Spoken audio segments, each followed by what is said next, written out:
Queridos irmãos e irmãs, mais uma vez saúdo fraternalmente a todos vocês que estão aqui na casa da Mãe Aparecida. Também somos felizes por saber que rezamos com você que está aí na sua casa e pela TV Aparecida, Rádio Aparecida e pelo Portal A12, vive conosco este momento bonito de fé, de encontro com Jesus.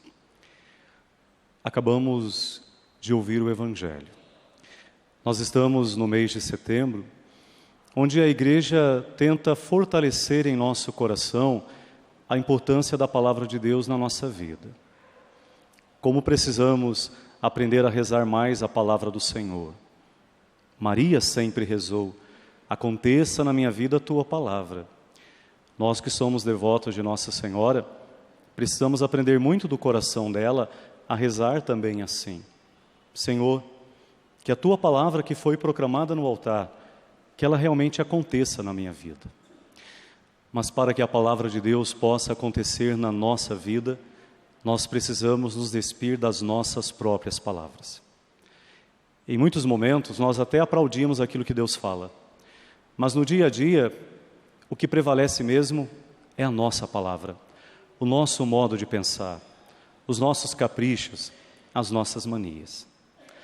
Para que a Palavra de Deus possa acontecer na nossa vida, precisamos ser humildes e reconhecer que muitas das nossas palavras precisam ser deixadas de lado, para que a Palavra do Senhor possa realmente triunfar em nosso coração. É bem isso que a liturgia da missa de hoje quer nos ensinar. Precisamos deixar a Palavra de Deus conduzir nossa vida. É a Palavra de Deus que tem que guiar nossos passos. É a Palavra de Deus que tem que nos mostrar qual é o caminho que nós precisamos seguir. É a Palavra de Deus que tem que nos educar para as atitudes que nós precisamos ter em nossa vida. Para não acontecer como na cena do Evangelho, onde Jesus fala muito forte aos fariseus. Aqueles que escutavam o Evangelho, viam os sinais que Jesus realizava, mas insistiam em querer não acreditar. E Jesus compara os fariseus a crianças birrentas, crianças manhosas, crianças que você faz tudo, mas não agrada. Você dá doce, dá um brinquedo, mas a criança continua birrenta, manhosa. Ela não dá valor àquilo que você oferece. Jesus compara crianças birrentas e manhosas, aqueles que escutam a palavra de Deus, mas continuam vivendo totalmente diferente. Não trazem realmente esta palavra para a prática da vida. Se não é a palavra de Deus que guia os nossos passos, se o Evangelho não for os nossos óculos, nós vamos continuar enxergando as pessoas a partir dos nossos preconceitos e julgamentos, e não a partir do olhar misericordioso e bondoso de Deus. A palavra de Deus precisa se tornar óculos, para que a partir da palavra de Deus, nós também sejamos capazes de enxergar o coração das pessoas. E não vivamos julgando pela aparência, não vivamos condenando com facilidade ou atirando pedra no irmão. Quando a palavra de Deus for a medida das nossas palavras, então nossos lábios terão aí anúncio de misericórdia e de esperança para o coração das pessoas. Foi isso que Maria fez. Quando Maria entrou na casa de Isabel, Isabel vai dizer: Maria, assim que tua palavra tocou os meus ouvidos, a criança pulou de alegria no meu ventre, porque Maria leva a palavra que ela guardou.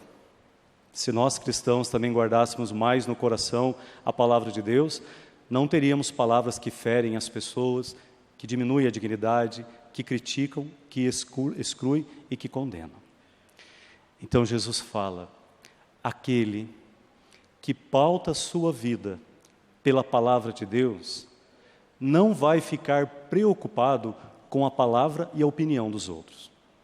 A sua vida não deve ser pautada por aquilo que os outros pensam ou deixam de pensar, mas por aquilo que Deus conhece do teu coração. Se nós ficarmos preocupados e conduzirmos nossa vida a partir das palavras das pessoas, nós podemos esquecer que a única palavra que tem que guiar a nossa história é a palavra do Senhor. Apenas a palavra de Deus é palavra de salvação. A palavra dos homens, em muitos momentos, infelizmente, é de julgamento e condenação. Pois Jesus fala: não fique muito preocupado em agradar a opinião pública.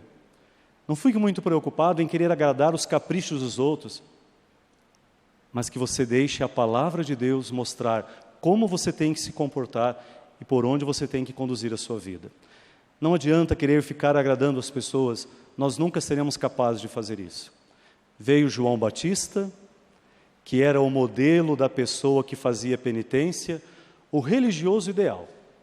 Não comia, não bebia. E em vez deles elogiarem João Batista, não, disseram que ele estava possuído por um demônio.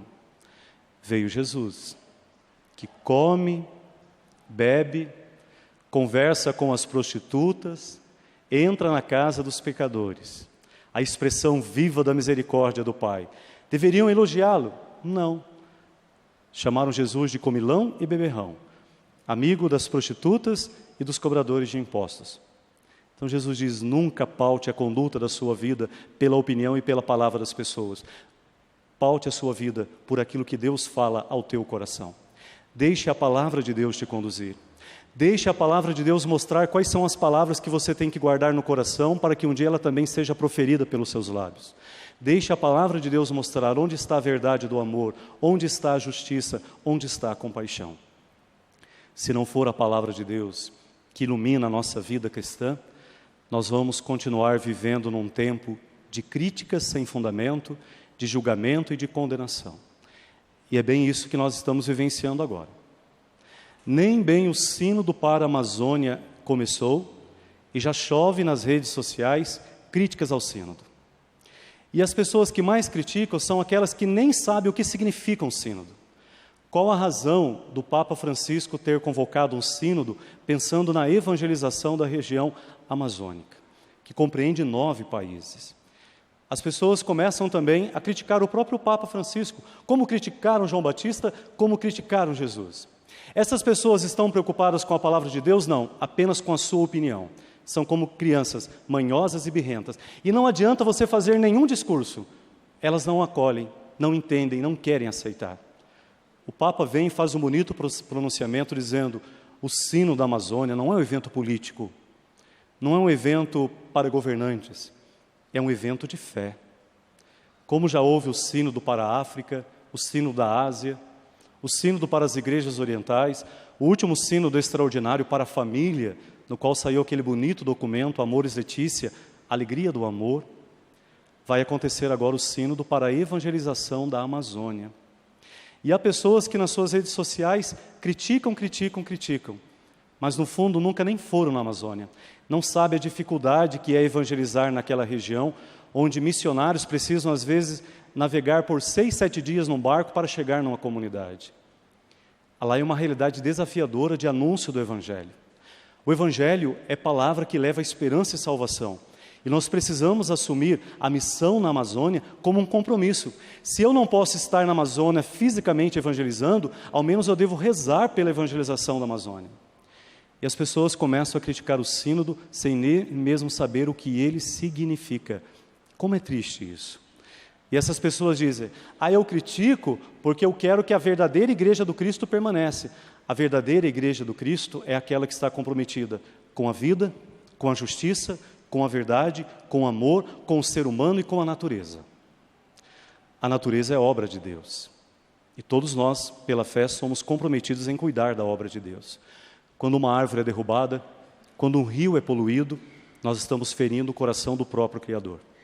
O sino da Amazônia quer chamar a nossa atenção cada vez mais para as questões ecológicas, né? A Amazônia, ela é o pulmão do mundo. E cuidar da Amazônia é viver o maior compromisso que Cristo teve quando se encarnou em nosso meio. Eu vim para que todos tenham vida e a tenham em plenitude. A Amazônia, com a sua riqueza cultural, os povos indígenas, as comunidades ribeirinhas, os crioulos, tudo isso é a riqueza da Amazônia. Por isso o Evangelho de hoje é muito propício para essa reflexão. Aquelas pessoas que às vezes postam críticas nas redes sociais contra a igreja e estão dizendo: não, eu quero o bem da igreja. Quero o bem da igreja, reze pela unidade. Coloque palavras que procuram criar na igreja comunhão. Se eu quero o bem da igreja do Cristo, primeiramente eu tenho que respeitar o irmão, porque não há santidade sem justiça. Não há santidade sem partilho do pão. Não há santidade sem compaixão. Não há santidade se o amor não é a maior verdade em nossa vida. Então não pode dizer que briga pelo amor do Evangelho quem não mede expressões para criticar a própria igreja e a ação evangelizadora que ela está assumindo. Precisamos estar mais comprometidos. Chega de crianças birrentas e manhosas que fazem barulho sem nem mesmo saber por que estão gritando. E que haja cristãos mais conscientes, comprometidos com a fé, que rezem pela causa da fé, que rezem pela construção do reino. É tão triste saber que a maioria das pessoas que nas redes sociais estão descendo a lenha no sino da Amazônia não tem um pingo de coragem de passar um ano lá, levando o Evangelho, defendendo as comunidades indígenas, as comunidades ribeirinhas. Aqueles que mais criticam são aqueles que menos se dispõem a fazer. Vamos então acolher a palavra de Jesus hoje. A opinião das pessoas não pode diminuir o que a palavra de Deus significa na minha vida. E é a palavra do Cristo que nos motiva a evangelizar. Ide por todo o mundo, pregai o Evangelho, a justiça e a paz. É a palavra do Senhor que tem que nos motivar. É a palavra do Senhor que é a razão da nossa evangelização. As palavras das pessoas, seja verbalmente, seja pelas redes sociais, não pode diminuir o que a palavra do Cristo significa em nossa vida. E pregar o Evangelho para todas as pessoas é o nosso compromisso batismal. Então não vamos procurar agradar as pessoas, vamos permanecer fiéis a Cristo, à sua mensagem, ao seu Evangelho e ao projeto da construção do reino de Deus. Porque a santidade em nossa vida passa pelo compromisso com a vida das pessoas. Cuidar do ser humano, cuidar da natureza, é valorizar o dom do próprio Criador. Ele que fez todas as coisas para o seu louvor e para o bem de seus filhos e filhas. Louvado seja nosso Senhor Jesus Cristo. Para sempre seja louvado.